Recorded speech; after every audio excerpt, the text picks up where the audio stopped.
కిందటి నుంచి ఈ వేదిక మీద ఉన్నటువంటి నాయకులు ఎంతో కష్టపడ్డారు. జాతి కోసము, జాతిని మేలుకొల్పుల కోసము వాళ్ళ కష్టం దగ్గర నుండి చూశాను.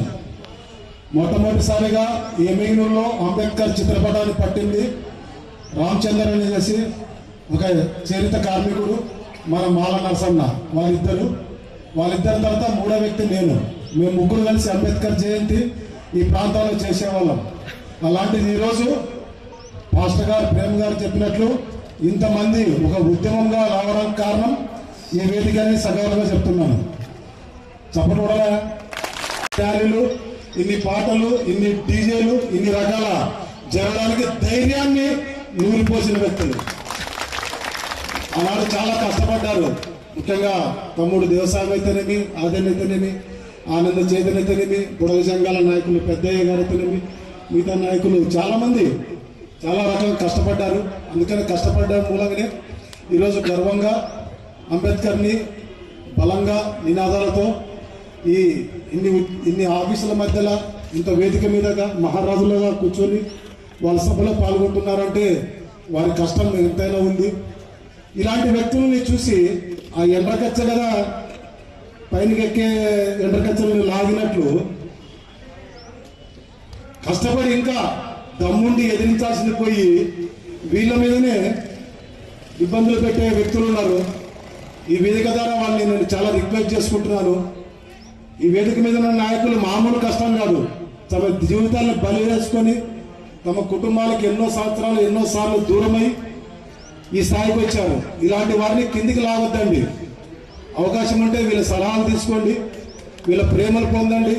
వీళ్ళ ద్వారా ఇంకా సమాజంలో మీరు కూడా ఉన్నత భావజాలాలుగా పొందండి. ఎవరో దొంగలు ఇచ్చేటువంటి అరొకర పైసలను తీసుకొని ఆ పైసలతో ఇలాంటి వ్యక్తులపై నిందలేద్దండి.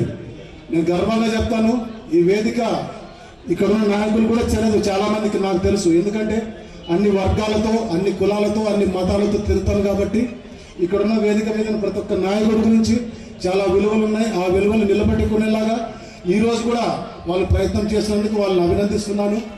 ఇక నాకంటూ ఒక 2 మాటలు మాట్లాడమన్నారు కాబట్టి అధ్యక్షుడు వారు, నేను ఆల్ ఇండియా క్రిస్టియన్ కౌన్సిల్ రాష్ట్ర కార్యదర్శిగా ఉన్నప్పుడు ఈ దళిత క్రైస్తవుల్ని ఎస్సీ జాబితాలో చేర్చాలని చాలా ప్రయత్నాలు కూడా చేయడం జరిగింది.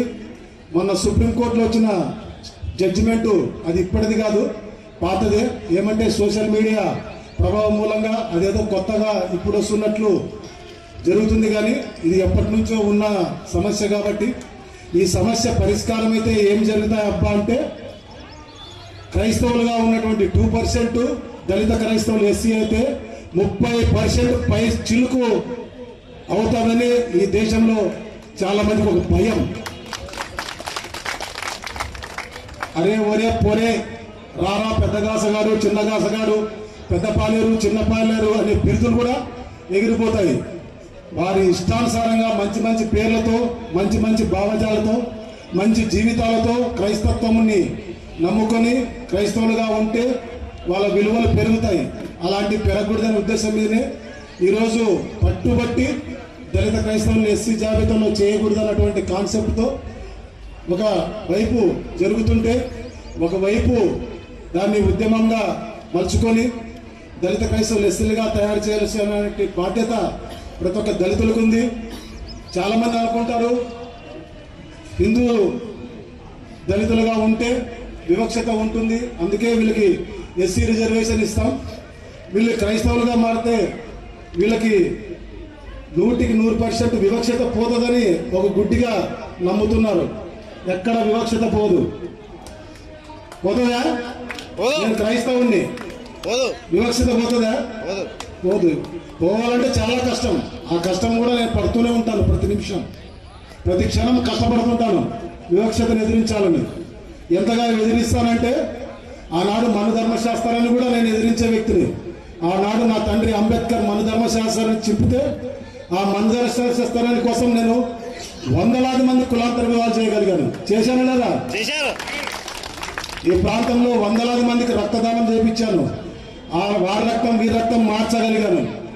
మొన్నటికి మొన్న అవయవ దానం అంటే నా శరీరంలో ఉన్నటువంటి నేను చనిపోయిన తర్వాత ఏ అవయవం ఉపయోగపడినా దాన్ని తీసుకోవచ్చు అని చెప్పేసి నేను సంతకం పెట్టి ఆ అవకాశాన్ని ఇచ్చాను.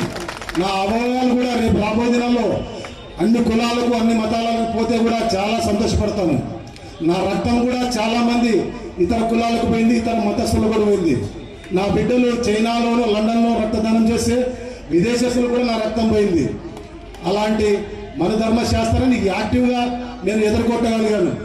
ఈరోజు ఊరికి ఉత్తరాన ఈశాన్యం వైపు, ఊరికి ఉత్తరాన ఈశాన్యం వైపు మురికి కాలువలు, ఆ మురికి కాలువల దగ్గర దళితులు ఉండాలంటే ఆనాడు మా అమ్మ 1982 నడి రోడ్లో నడి ఊర్లో 1982లోనే ఇక్కడ ఇల్లు కట్టిస్తే చాలా మంది పెద్ద పెద్దలు వచ్చి మీ గేర్లో పోవండి అంటే మా గేరే ఈ గేరే అని చెప్పేసి గాంధీనగర్లో ఇల్లు కట్టించుకున్నాం. మన ధర్మశాస్త్రాన్ని మేము పాటించలేమంటారు కానీ ఎవరు చచ్చినా ఊరికి ఉత్తరాన ఈశాన్యం వైపే తమ తమ శవాలు పోతాయి. శవాలన్నీ ఎట్లా పోతాయి? కిందికే పోతాయి. మురికి కాలువ నీళ్ళు ఎక్కడ పోతాయి? కిందికే పోతాయి. కానీ ఎవరి శవం పోయినా కానీ ఆల్టర్ రా శవం మాత్రం కిందికి పోదు. మా నాన్నది పోలేదు, మా అమ్మది పోలేదు, మా అన్నది పోలేదు, మా వదిన పోలేదు. మా శవాలన్నీ నైరుతుములుగా పోతాయి. చప్పట్లు కొట్టాలయా కొట్టి సాధించగలిగాము. చాలా కష్టం వివక్షతను పోగొట్టాలంటే. ప్రతి క్షణం ఆలోచించాలి. నా బిడ్డల కోసం చాలా తపన పడ్డాను. వివక్షత గురి కాకూడదని దేశ విదేశాల్లో కోట్లు ఖర్చు పెట్టుకొని చదివించగలిగాను. ఎందుకంటే వివక్షతకు నా బిడ్డలు బాధపడకూడదని. ఇక్కడ ఉన్న వాళ్ళు ఎన్నో వివక్షత గురి అయిపోయి గుండెల్లో బాధలు బయటకు చెప్పుకోలేక ఏడ్చిన వ్యక్తులు చాలా మంది ఉన్నారు. అలాంటి పరిస్థితి నా బిడ్డలకు రాకూడదని చాలా ప్రయత్నం చేశాను. ఎంతో తపన పడ్డాను. రాబోయే దినాల్లో మీరు కూడా వివక్షతను ఎదురేగేలాగా అందరూ దళిత క్రైస్తవులుగా తయారై ఈ దేశంలో 30% క్రైస్తవులుగా ఉండి, ఆ క్రైస్తవులుగా ఉంటే ఎటువంటి ఇబ్బంది లేదు. ఏమంటే బైబిల్లో ఒక మంచి వర్డ్ ఉంది. వర్డ్ కాదు, ఆజ్ఞ. ఏమంటే నిన్ను వలే నీ పొరుగు వారిని ప్రేమించు. ఆ ఆజ్ఞానుసారంగా బతికే ప్రయత్నం చేస్తారు ప్రజల క్రైస్తవులు.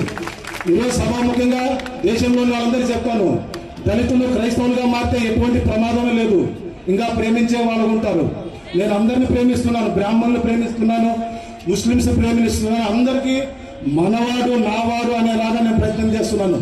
నేను దళిత క్రైస్తవునిగా కాకుండా బీసీసీగా ఉండడం మూలంగా క్రైస్తవుడిగా నిరూపించుకున్న విధానం కూడా రేపు రాబోయే దినాల్లో క్రైస్తవులు కూడా నిరూపించేలా ఉంటారని గర్వంగా చెప్తున్నాను. రాబోయే దినాల్లో మీరు కూడా అటువంటి ప్రేమలు కలిగి ఉండండి. మనకున్న ఇబ్బందులు, గతంలో మనము పడిన వేదనలకు ఇతర మతాల మీద చూడండి. ఈ మధ్య కాలంలో ఇతర మతాల పట్ల దూషణ ఎక్కువైంది. మన జీవితాలు మనం మార్చుకునేలా అంబేద్కర్ గారు ఇచ్చినటువంటి ఒకే ఒక వర్డ్, అన్ని వర్డ్ల కంటే నాకు నచ్చింది, అది రాయలేదు కానీ క్షమించండి. రాబోయే దినాల్లో అంబేద్కర్ అంటే దానిపైన ఆత్మగౌరవం అని రాయాలి. ఇది సభా మర్యాద కదా అని చెప్తున్నాను. జీవితంలో గుర్తు పెట్టుకోండి, అంబేద్కర్ అంటే ఆత్మగౌరవం తర్వాతనే అంబేద్కర్. అంబేద్కర్ అంటే భీమ్రావ్. భీమ్రావ్ అంటే ఎవరు? ఒక బ్రాహ్మణుడు. అలాంటి గొప్ప జీవన విధానం కలిగినటువంటి అంబేద్కర్ ఆశామాసిగా కష్టపడలేదు. చివరికి ఆయన ఏం చేసిన వివాహం చేసుకున్నాడు సార్? ఒక బ్రాహ్మణురాలు పెళ్లి చేసుకున్నాడు. ఒక మహారాజుకి తన విలువలు నేర్పించి, విలువలు చూపించి, వాళ్ళు ఇచ్చే ఫండ్తో లండన్ దేశ విదేశాల్లో చదువుకోగలిగాడు. అలాంటి భావజాలాలు అంబేద్కర్ భావజాలాలు ఉండాలి. విప్లవాత్మకమైన జీవన విధానంతో పాటు విద్య కలిగిన జీవితం ఉండాలని కోరుకుంటూ ఈ అవకాశం ఇచ్చిన ప్రతి ఒక్కరు నా హృదయపూర్వక ధన్యవాదాలు తెలియజేస్తూ